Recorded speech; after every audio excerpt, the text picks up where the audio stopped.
মই 20,000 টকা খৰচ কৰি প্ৰায় 1 বিঘা মাটিত মই খেতি কৰিছিলোঁ। এৰি ধানৰ খেতি। ধানটো ভালেই হৈছিল, পূৰা ধান হৈছিল আৰু খেতিটো। পোক লগাৰ পিছত মই তাৰ ওচৰত গ'লোঁ। কলগাছিয়া মণ্ডল বীজ ভাণ্ডাৰত জিয়াৰুলৰ ওচৰত গৈছিলোঁ।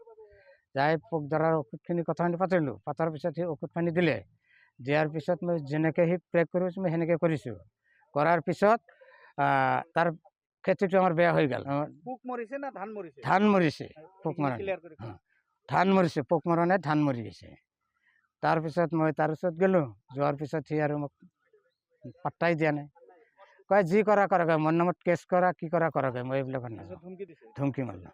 ধমকি মৰাৰ পিছত মই আৰু কি কৰিম, উপায় নাপাই মই যাই আইনৰ আশ্ৰয় লৈছোঁ।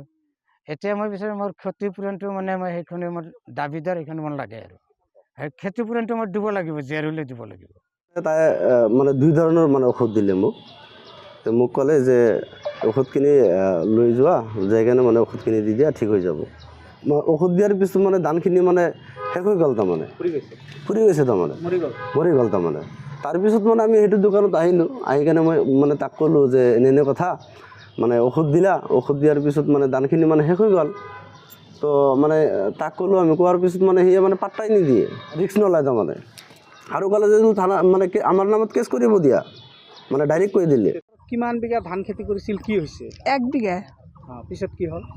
তো অন্যের পোকাই ধরছিল, সেই জন্য অন্যের যে কলগাছি বীজ ভাণ্ডারে অন্যের তো মানে ওষুধ এনে দেওয়া হয়েছিল।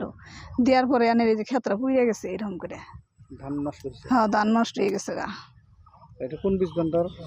মণ্ডল বীজ ভাণ্ডার। পিছত এই ধান খেতি করে আপনাদের পরিয়াল চলায় নাকি? হ্যাঁ, আমার এই ধান খেতি করে আমরা পরিয়াল চালাই। আমি আইনে গেছিলাম, আর তারেও এনে আইবার নিকে কয়েছিল, হে আহা নাই, গুরুত্বই দেয় নাই। হ্যাঁ, কেস করা হয়েছে। যিকোনো খবৰৰ বাবে যোগাযোগ কৰক 7099017330 লগতে 7099017110 নম্বৰত।